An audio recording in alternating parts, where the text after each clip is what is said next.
It was just an ordinary afternoon. I was at home, folding laundry, sipping my coffee, when the doorbell rang. I wasn't expecting anyone. A little confused, I walked over and opened the door. And there he was, a delivery guy holding the most stunning bouquet of red roses I'd ever seen. My heart instantly skipped a beat. Oh, Mark. What's this about? I thought, already feeling my face warm with a smile. You know, moments like this, they catch you off guard in the best way. Maybe it was an early anniversary surprise, or maybe Mark was just being thoughtful, reminding me how much he loved me. Either way, my chest filled with that warm, fluttery kind of excitement. After all these years together, surprises like this were rare. But when they happened, they meant everything. As I carried the bouquet inside, the sweet scent of fresh roses wrapped around me like a little cloud of happiness. My hands were actually trembling a bit, the good kind of trembling, as I reached for the tiny white envelope tucked between the flowers. My smile grew wider. This was it. That little note that would say something like, "I love you. You mean the world to me." I opened it, and that's when everything shattered. I read the words once, then twice, then a third time. No, no, no, no. This couldn't be right. The card didn't say my name. It didn't even say anything that made sense for me. Instead, it said, "I can't stop thinking about last night. Being with you feels like home. I love you, Camila." Camila. Who the hell is Camila? My hands started shaking, but not in the sweet, nervous way from before. This was different.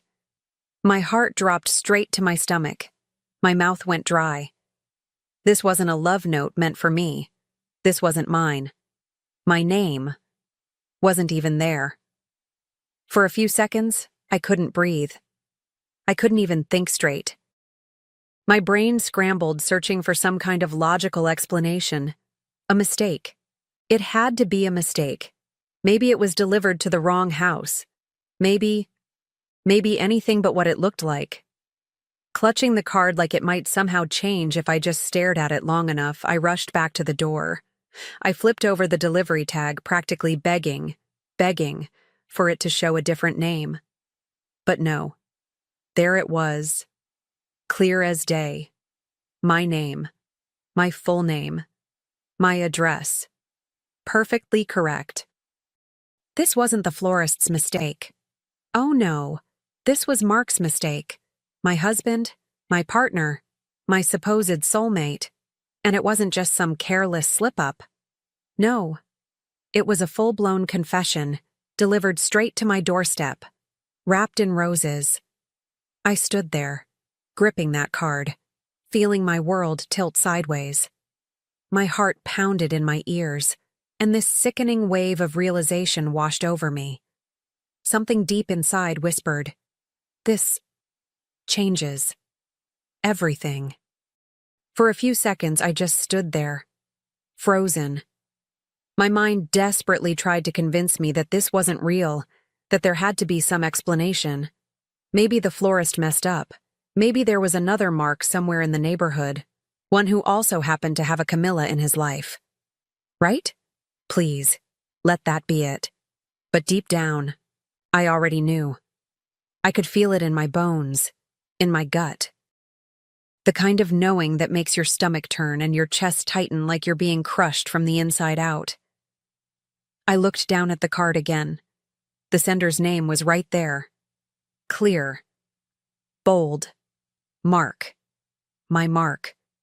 My hands trembled as reality crashed over me like a tidal wave. He didn't just send flowers, he sent love. And not to me. Oh God, not to me. I scrambled, flipping the delivery label over one more time, praying, just praying, that I'd find something wrong. A misspelling, a wrong street number, anything. But there it was. My name, my full name, my address. Perfectly correct, perfectly intentional. My knees felt weak. I had to grip the edge of the counter just to steady myself. My heart was pounding so hard it felt like it might crack open my ribs. No. This wasn't some random mistake. This was Mark's mistake. His betrayal. His guilt. Delivered straight to me. It's strange, how something as beautiful as a bouquet of roses can suddenly look like a weapon. A cruel, twisted joke played by the person you trusted most in this world. I paced the kitchen, clutching that card like it was some kind of ticking time bomb. My mind was racing. Flashes of every late night, every unanswered text, every sudden business trip. They all started flooding back. Pieces that never quite fit before, now clicked together with terrifying clarity. I could feel my chest tighten, this suffocating mix of rage, humiliation, and heartbreak. How long? How long had this been going on right under my nose? How many lies? How many secrets? And worst of all, how did he become the kind of man who could do this to me? And just like that, the shock started to fade. Something else, something sharper, started to rise inside me. At first, I thought the pain would swallow me whole. I mean, how could it not? The man I built my life with, the man I trusted with every fiber of my being, had turned me into the punchline of some cruel, secret joke. But after the wave of heartbreak came something else. Something sharper. Something stronger. Anger. Not the reckless kind, no. This was different. It was cold. Focused. Precise. I wiped my tears, took a deep breath, and realized I wasn't going to be anyone's fool. Not now. Not ever again. If Mark thought he could betray me and get away with it, he had no idea who he was dealing with. I grabbed my laptop. My hands were still shaking, but this time, not from sadness. I started digging. Phone records, credit card statements, old receipts, every tiny breadcrumb he didn't think twice about. I hunted them all down, and let me tell you, it didn't take long. Dinner reservations I'd never heard of. Hotel bookings that made no sense. Little charges, flowers, chocolates, gifts that suddenly had a whole new meaning. I sat there watching the truth unfold in front of me like a sick movie, starring him. Every lie he ever told me now had a receipt to match. Every time he said, "I'm working late," or "It's just a guy's night out." Oh yeah. There it was, plain as day, sitting right there in the statements. He hadn't even bothered to hide it well. Because why would he? He thought I would never look. He thought I trusted him too much to ever question. And you know what? That realization hit me harder than anything else. He didn't just betray me. He underestimated me. That was his biggest mistake. I started taking pictures, screenshots, photos of the card, of the bouquet, of every single shred of evidence. I made folders. I backed them up. Twice. I wasn't leaving any room for doubt. Not for him. Not for me. Not for anyone. Because this wasn't just betrayal. This wasn't just heartbreak. This was humiliation. A slap in the face from the very person who swore to protect my heart. And if he thought for a second that I was going to crumble quietly in some corner, oh no, he was about to learn exactly what happens when you push the wrong woman too far. In that moment, sitting there surrounded by receipts, screenshots, and broken promises, I made myself a vow. I would not be the victim in this story. I spent the entire day planning it. And not in anger, not in some wild, screaming meltdown. No, I was calm, focused, almost eerily calm. It's funny how clarity can hit you the moment you stop begging for answers you already know. This wasn't going to be a fight. There would be no shouting, no tears, no pleading. No, this was going to be something far more memorable. I set the dining table perfectly, white linen, candles, his favorite wine breathing on the counter. The bouquet, his bouquet, sitting right in the center like a trophy. And the card? Oh, the card was framed. Yes, framed. Sitting right next to his wine glass, where he couldn't possibly miss it. When I heard his car pull up, my hands didn't even shake, not this time. I poured myself a glass of wine, sat down, crossed my legs, and waited. Calm.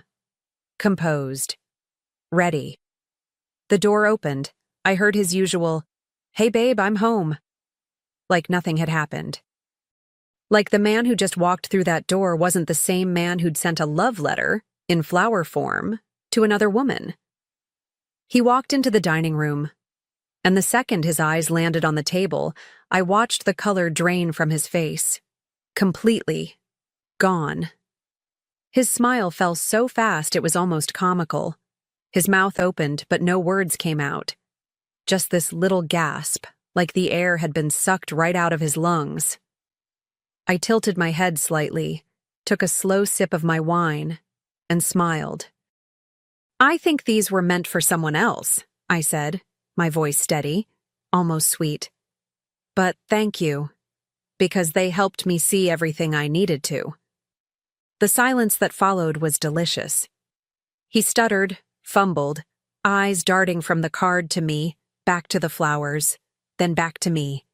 Hands in his pockets, then out, then back in. He tried to speak, but all that came out were half-formed excuses, broken sentences, and this pathetic attempt at looking confused. I didn't yell. I didn't cry. I didn't even raise my voice. I just stood up, walked over to him, and with a steady breath said, "Here's what's going to happen. You're going to pack your things. And your next delivery? Yeah. It won't be coming here." I didn't wait for his reaction. I turned. Walked away.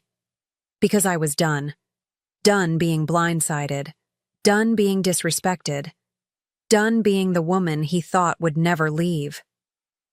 The days that followed, they were a whirlwind. You'd think I'd be drowning in sadness or curled up in bed, but no. Surprisingly, it felt like breathing again, like I'd been holding my breath for years and didn't even realize it.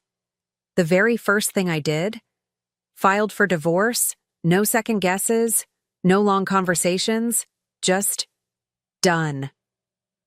I blocked his number. Blocked Camila's too. Yes, I found her number.